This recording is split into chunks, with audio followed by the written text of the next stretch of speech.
Définition et catégorie. L'énergie du vent ou énergie éolienne est l'énergie cinétique des masses d'air en mouvement autour du globe. La racine étymologique du terme « éolien » provient du nom du personnage mythologique Éole, connu en Grèce antique, comme le maître des vents. L'énergie éolienne est une forme indirecte de l'énergie solaire. Les rayons solaires absorbés dans l'atmosphère entraînent des différences de température et de pression. De ce fait, les masses d'air se mettent en mouvement et accumulent de l'énergie cinétique. Celle-ci peut être transformée et utilisée à plusieurs fins. La transformation en énergie mécanique. Le vent est utilisé pour faire avancer un véhicule, voilier ou char à voile, pour pomper de l'eau, éolienne de pompage pour irriguer ou abreuver le bétail, ou pour faire tourner la meule d'un moulin. La production d'énergie électrique. L'éolienne est couplée à un générateur électrique pour créer du courant continu ou alternatif. Le générateur est relié à un réseau électrique ou bien fonctionne au sein d'un système autonome avec un générateur d'appoint, par exemple un groupe électrogène, un parc de batteries ou un autre dispositif de stockage d'énergie. Une éolienne produisant de l'électricité est parfois qualifiée d'aérogénérateur. L'énergie éolienne est une énergie renouvelable qui n'émet pas directement de gaz à effet de serre en phase d'exploitation. Les modes d'exploitation de l'énergie éolienne. Les éoliennes terrestres dites « onshore » sont installées à terre. Les éoliennes dites « offshore » sont installées en mer. On distingue par ailleurs deux typologies d'installations: industrielles, les grands parcs éoliens, ou fermes éoliennes, raccordées au réseau électrique, domestiques, des petites éoliennes installées chez les particuliers. Fonctionnement technique ou scientifique. Le procédé de transformation de l'énergie cinétique en énergie mécanique ou électrique. L'énergie électrique ou mécanique produite par une éolienne dépend de trois paramètres: la forme et la longueur des pales, la vitesse du vent et enfin la température qui influe sur la densité de l'air. L'énergie récupérable par une éolienne est proportionnelle à la surface balayée par son rotor et au cube de la vitesse du vent. L'énergie récupérable correspond à l'énergie cinétique qu'il est possible d'extraire. Elle est proportionnelle à la surface balayée par le rotor et au cube de la vitesse du vent. La puissance maximum récupérable, P, est donnée par la loi de Bay, P égale 0,37 S, V3, où 0,37 est la constance de l'air à pression atmosphérique standard, 1013 hectopascales, S la surface balayée et V la vitesse du vent. En pratique, une éolienne produit 4 fois plus d'énergie si la pale est 2 fois plus grande et 8 fois plus d'énergie si la vitesse du vent double. La densité de l'air entre également en jeu. Une éolienne produit 3% de plus d'électricité si, pour une même vitesse de vent, l'air est plus froid de 10 degrés Celsius. La puissance éolienne dépend principalement de l'intensité du vent et de ses variations. L'énergie éolienne est donc une énergie intermittente et aléatoire. Le vent est plus fort et plus constant en mer.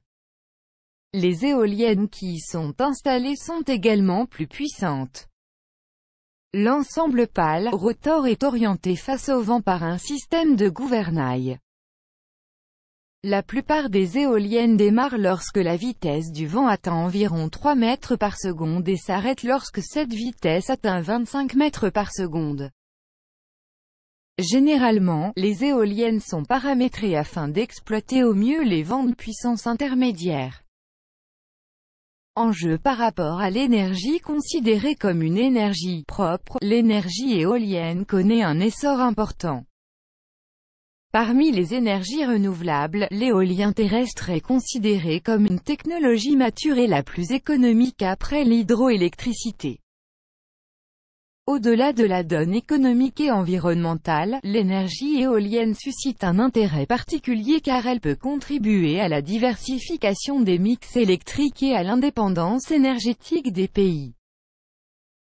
Cette source d'énergie se trouve ainsi souvent au cœur des stratégies de développement de nouvelles capacités électriques malgré les limites qu'elle peut présenter, son caractère aléatoire, son rendement et son intrusion dans les paysages naturels pouvant être mal acceptés par les riverains. Les atouts de l'énergie éolienne. L'énergie éolienne est renouvelable et décarbonée, en phase d'exploitation. Le terrain où les éoliennes sont installées reste toujours exploitable pour les activités industrielles et agricoles. L'installation peut être démantelée relativement facilement. Leur développement offshore présente un potentiel non négligeable. Implantées localement, les éoliennes peuvent permettre de répondre à des besoins électriques de masse tout comme à des besoins domestiques limités, selon leur taille.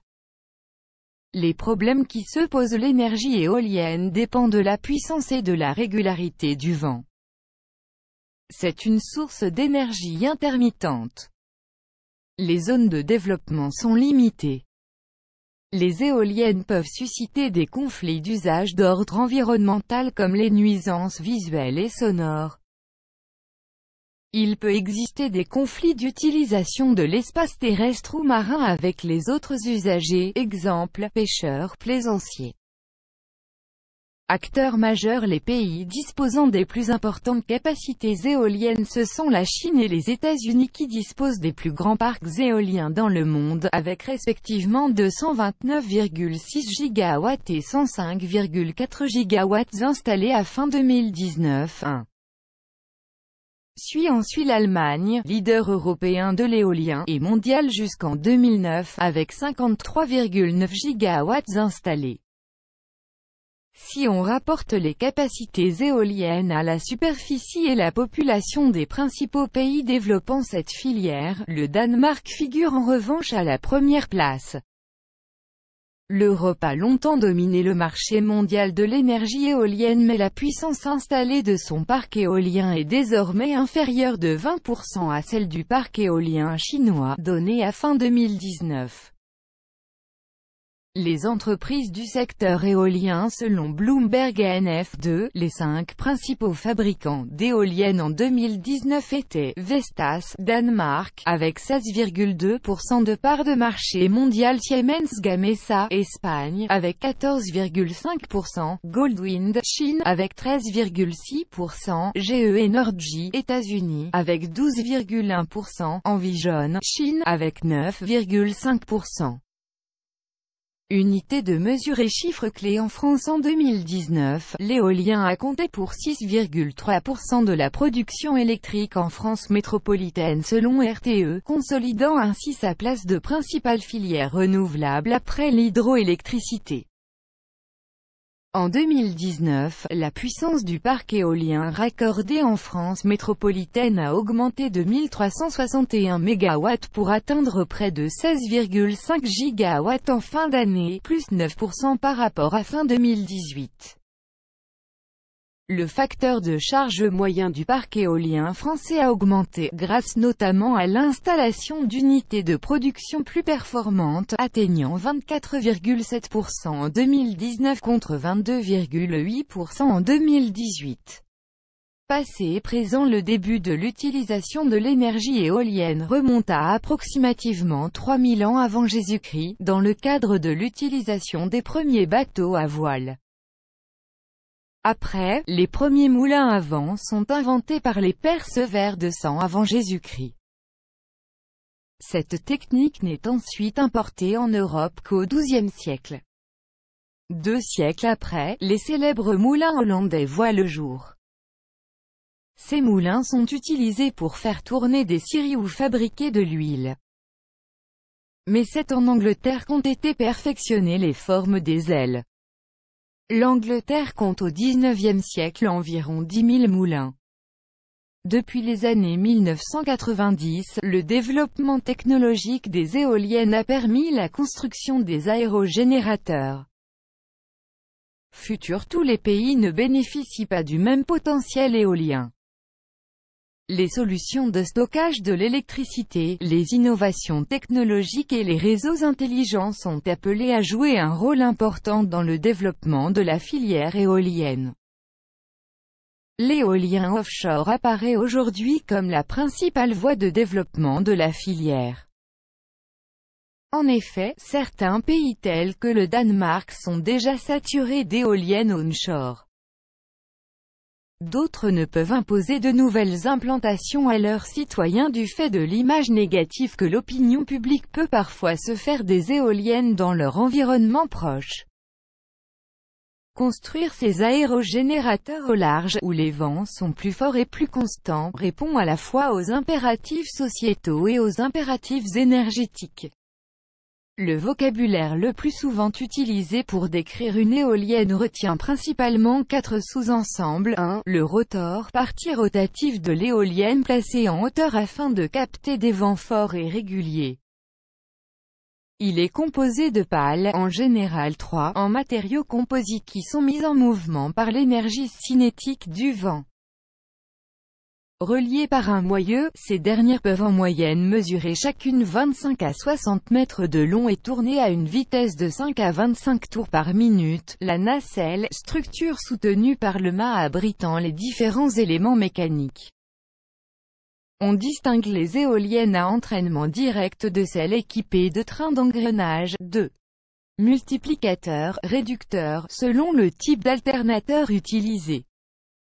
Les alternateurs classiques requièrent une adaptation de la vitesse de rotation par rapport au mouvement initial du rotor.